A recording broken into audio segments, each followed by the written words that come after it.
We all want to use efficient vehicles, but ownership is both risky and expensive. So don't own it all. Focus on operating only.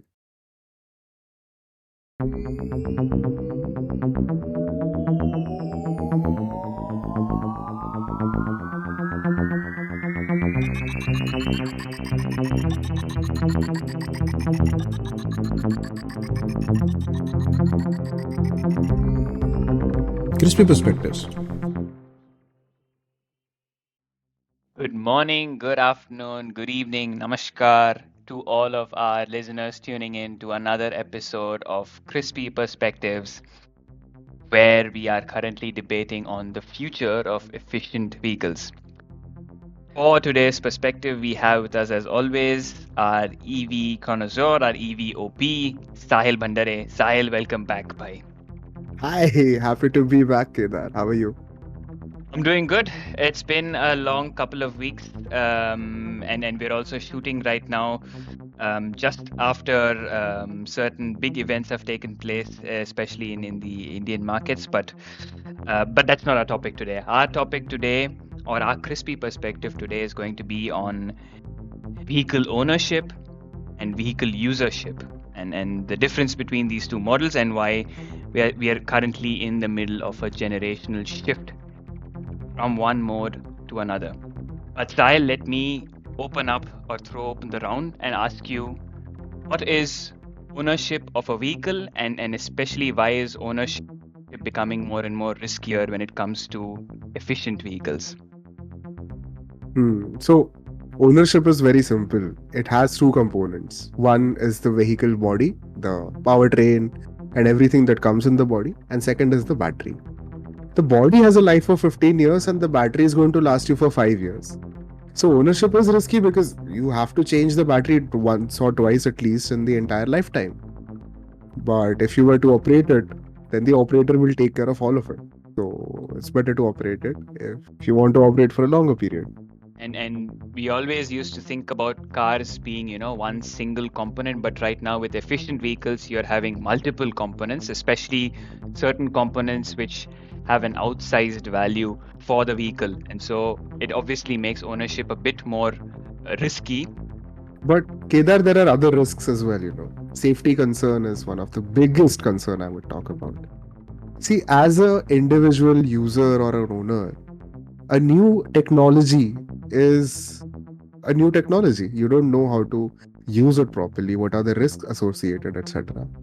So, safety concerns for efficient vehicles are not very well addressed all across. And now people are also not aware of how to get your vehicles regularly tested, how to visit maintenance shops and how frequently, what are the costs involved, etc.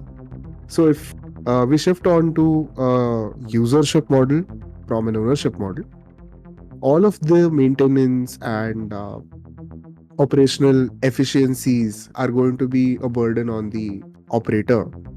And well, in that case, you as a user is going to have a very safe, maintained vehicle. Right. So we've established right from the get-go that ownership might not be the way to go. Ownership mein kuch sahi nahi hai bhai. But then which comes to the second part of the question. First of all, what is usership as opposed to ownership? And why is usership becoming more of a logical way going forward for the future of vehicles? So, if you are a fleet user, you have 10, 20, 30, 40, 50, 100 vehicles under your fleet. If you were to buy all of these vehicles, you have a very huge capex of purchase of vehicles, and then also you might take a loan, so that is an interest. And you also have to take care of the entire asset risk, the maintenance as well. But if you were to just get the vehicles on lease model, then it is going to be much easier because, first of all, a subscription model is readily available. The subscription model could be a VaaS or a MaaS. VaaS and MaaS are two different subscription models when it comes to usership of a vehicle. VaaS, or vehicle as a service, is where the user takes the vehicle on a basis of a subscription, which means he pays a subscription to the manufacturer or to the provider and simply focuses on operating the vehicle. MaaS or mobility as a service is where both the vehicle is taken on a subscription as well as the operation is handed over to a third party provider. And with these models, you can totally load the maintenance, the safety, and operational efficiencies onto your service provider. So your fleet is always going to perform and you have a service guarantee. And you also have an expert who's going to take care of your services because you have leased the fleet from them. Second, as the efficiency losses are low, you are actually going to be becoming profitable in the longer run. And then because you don't have a lot of capex involved and a lot of EMIs from your interest involved, it becomes a beneficiary kind of a system where your revenues can be in surplus from the first year itself. And on top of everything, if you are a fleet company, the fleet company can onboard a net zero fleet, a zero emissions fleet, and that will help the company in attaining extra revenues through carbon credit programs, which are gaining popularity across the world. So as a fleet user, if you were to shift from ownership to usership, there are tremendous benefits. To reiterate, a fleet user is someone who basically wants to operate a fleet of vehicles, be it for any use case, like for example for last mile delivery, where he wants to cut down on emissions and also make use of the subsidies. And operating these vehicles as opposed to buying them and then operating them offsets the risk that he has to undertake when providing such a big investment cost. So this makes sense for a fleet user. What about you or me? We don't need a fleet of vehicles, we just need a single vehicle. That's true. As individual owners, we still have to purchase the vehicle. And an efficient vehicle, an electric or a hydrogen vehicle, is going to cost you a lot more than its ICE alternative. So instead of having that huge of a capex burden, you could still consider a subscription model. So your loan payout is avoided, and also the vehicle's quality is guaranteed. You don't have to worry about maintaining it for a very long run. Although you won't have the carbon credits program as an individual user, you can still have carbon or tax credits, and also you can also have subsidies, and subsidies are applicable in both fleet as well as individual owners. As an individual, you also have an option to choose any vehicle that you want right now. So for example, if you are in a city where you need only a small vehicle, you don't have a requirement for a huge vehicle, you can just have a small vehicle, use it for a while. If, let us say, 6 months later, you have more family members joining you, you need a bigger vehicle, you can always swap it out with another vehicle, and the subscription company is going to help you with that. But this would not be possible if you were owning the vehicle entirely. Also, if you're in different kind of a job scenario or a career scenario where you're moving cities more frequently, say yearly, then owning a vehicle becomes difficult because you have regulations around which cities get what registration, etc. But if you were subscribing, then you just have to let go of one vehicle and get in another. And if you are unhappy with the vehicle, if you need any sort of assistance, maintenance, all of it will be taken care of by your operator. So individuals are going to benefit. And does this make sense across the board? Because I know when it comes to commercial vehicles, four-wheelers, the electric counterparts are much more expensive when it comes to the ICE counterparts, right? But when you're looking at two-wheelers, for example, the electric counterparts are not so expensive. I would say about 10 to 15% more expensive. Does the usership model also make more sense for the smaller vehicles? Of course. Usership makes sense for all sorts of vehicles. Whether it be a small two-wheeler, which is a scooter or a motorcycle, going all the way up to, say, a bus or a large SUV. Because what happens is when you are using an efficient vehicle, which is a new technology and the technology is very rapidly evolving, you would not want to make a capital investment into a technology which you are not very familiar with. So, getting a vehicle from a subscription service provider would help you in the long run. And also, if you are finding any troubles with the technology, you can always go back to your service provider. All in all, it's a win win situation, even if you are taking a smaller vehicle or a much bigger vehicle. So, Sahil, I'm going to throw a googly at you at the moment. Mm-hmm. Which model do you think is much more sustainable? Is it this usership model that you mentioned, where we simply lease a vehicle and operate it and basically pay to maintain it? Or we simply lease a certain component, like for example, the battery swapping model that is very famous. Which model do you think is more sustainable in the long term and more affordable? Well, think of it as the model whichever is going to be successful is going to be that which gives you a long term value. So if you see value in getting a vehicle and having the capacity to swap it out at any point in time, then the subscription model is going to actually help you a lot.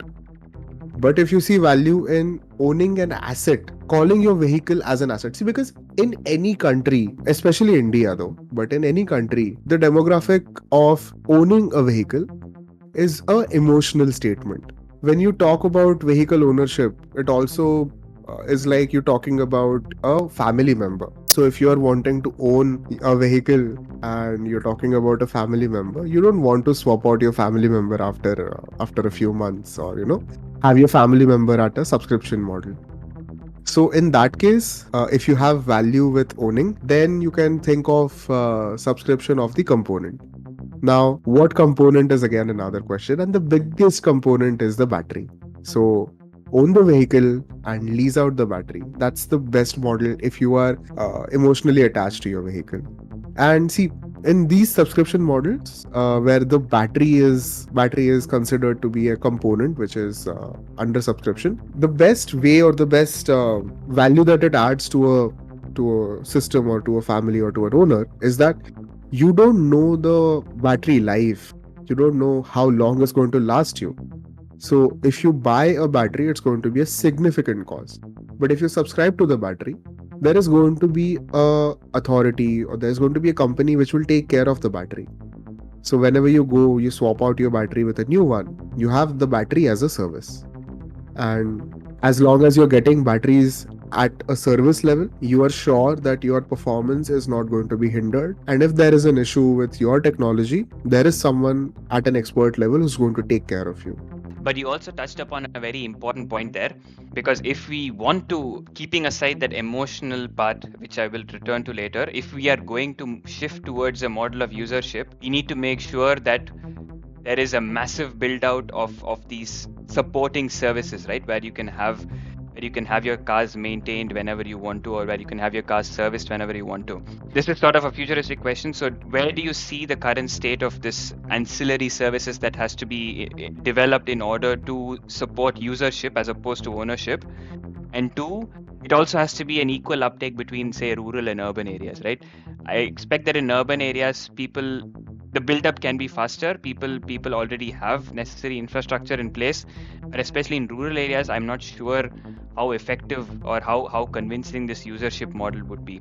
First question, let me answer ancillary infrastructure. See, very simply put, a vehicle has to have some place you will go and park it. If it is at your home or if it is at a service provider's garage. So someone has to take care of the parking. That's to begin with. Second is someone has to take care of the charging or the energy uptake. If it is an electric vehicle, you need to have a charger either at your home, which could be a slow charger, or you need to subscribe to a fast charger or a charging network for that sake. Go to that network, get your vehicle charged, etc. Now, ancillary infrastructure is going to be spread across various sets of stakeholders. As a vehicle owner or as a service provider, I will have to think about setting up enough parking spots, enough technicians and experts who will take care of the technology, enough monitoring solutions where I can actually monitor where the vehicle is, what is the state of life, and if the vehicle is driven properly, is there a rash behavior with it, etc. Along with that, I also have to ensure that whenever I get a vehicle back from my user, I take care of it in such a way that the next user who is going to subscribe to that vehicle is going to actually have the same experience as a brand new vehicle. So that's to begin with. The ancillary infrastructure is going to be spread across. The ancillary infrastructure on the user side is going to be typically the charging and the parking. Charging, especially due to overnight charging, as very good way to charge.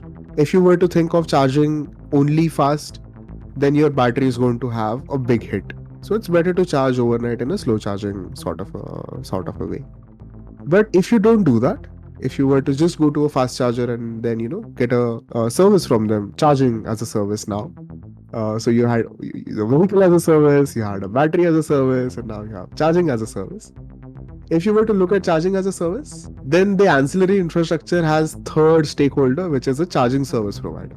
Someone who has a charging network, chargers, energy, the software is required, the handshake with your BMS, the servers, and an application, a payment gateway, and on ground staff who can help you out. So, ancillary infrastructure is spread across so many stakeholders. But to sum it up, there are three. One is the infrastructure owner, which is your service provider, the vehicle owner. Second is you as a user. And third is the energy service provider. So, if it is EV, it is charging. If it is ICE, it's petrol, diesel. If it is hydrogen, it's hydrogen. And now the second question as to the disparity in the acceptance of this model between rural and urban commuters, consumers. So that is a very interesting question. Honestly, right now, if you look at the models across the globe, the rural communities are more in touch with their vehicle needs, and they understand they have to plan their vehicle usage as compared to urban users. Because in an urban scenario, you have multiple options. You can get your own vehicle out, you can hail a cab, you can use public transport, or you can do ride sharing. Or if not anything, you could literally cycle or walk to your destination. But in rural areas where people are spread out, the communities are far and wide spread out in terms of geography, but very, very, very ingrained, and they're tight knit in terms of how they treat each other. In that case, a vehicle becomes an important social element. It becomes not just a means of traveling, but also a means of establishing a community support system. So they better plan how their vehicles are run, they better plan their trips, and they better plan their routes. So in that case, a service model will make more sense for them. Because if they have a very precise and efficient way of planning out their trips amongst the rural areas or rural versus urban areas, etc., a subscription model where an expert is going to help you out with increasing the efficiency and also maintaining that vehicle is going to help in a long run. Also, because we understand that the per capita income in a rural area is going to be much lesser than the urban area. So the capital expenditure to actually purchase the vehicle is an affordability issue. So they would still say कि ठीक है, I can't purchase, so I'll subscribe. Let me subscribe, use, let me see if I like it. If I don't like it, I'll buy or I'll see. So it makes more sense for the rural, but that doesn't scratch out value for urban. Extremely valid points. And I want to quickly touch upon that other point that you made earlier as well, right? Because especially in India, the vehicle isn't treated as a vehicle, but rather as a part of the family. That's something you mentioned, right? It's also seen as a status symbol for many of the middle class, who's now basically increasing in terms of their quality of life. So convincing the majority of these class, and of course it's also plays on the type of vehicle, right? The majority of India, especially the efficient vehicles that's being sold now, the majority is still in the two-wheeler and three-wheeler segment. So smaller vehicles as opposed to the commercial vehicles. But convincing someone to not go for an ownership decision and instead purely go on a usership-based model, it's difficult to change these emotions. How do you think this is going to progress as times change? Well, you cannot really change someone's emotions. That's something we should not play with. But if not your first vehicle, you can always subscribe for a second vehicle. For example, if you have a vehicle which you use for your daily commute and which is drinking way too much fuel every day, then let that vehicle be parked in your garage safely, taken care of. And you should then subscribe to a more efficient vehicle. Use it for your daily commute where the fuel costs are much lower, the emissions are much lower, and the overall riding experience is much better. So think of it as something which is going to be a step or a stepping stone towards the change in attitude or the change in emotions. So it won't be an emotional disruption immediately, but subscription models will slowly change the pace of emotions. And let's we've always spoken about, the latter part of the supply chain. Let's move up the supply chain of this entire efficient vehicle. And on one end, while on one end the customers and the suppliers sit, on the other end you also have the manufacturers and, more importantly, the government. What are the benefits that they can expect when they convince people to move towards usership models? Wow. So this is one aspect which is generally not talked about. I'll talk from my experience in the government, from policy making, and how it benefits. So as a government, I would like to know how many vehicles are plying, where are they plying, how much are they plying, and I would like to monitor these vehicles so that the congestion is taken care of, the vehicles are not stolen, the safety is ensured, and also there is a civic sense in whichever municipal area I have a government in. Currently, because all the vehicles are owned and the owners are going to be taking care of the vehicles, as a government I have a limitation. But once I get onto a subscription model and once I have the capacity to actually monitor each and every vehicle, the movement, and I have the capacity to track it, of course there will be privacy and other things taken care of. But as a government, I have better power to plan out my entire city, plan out my traffic, plan out my signals, also plan out my ridership patterns, how much public transport is needed at what time and where.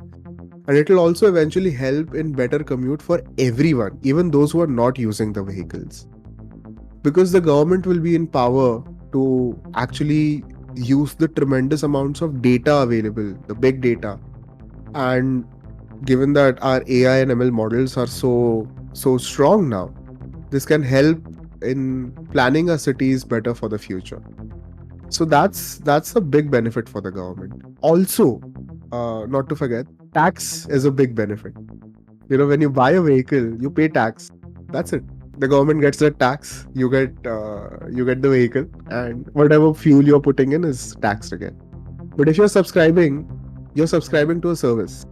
The service is going to entail some sort of a service tax, and that tax is going to be a recurring revenue to the government.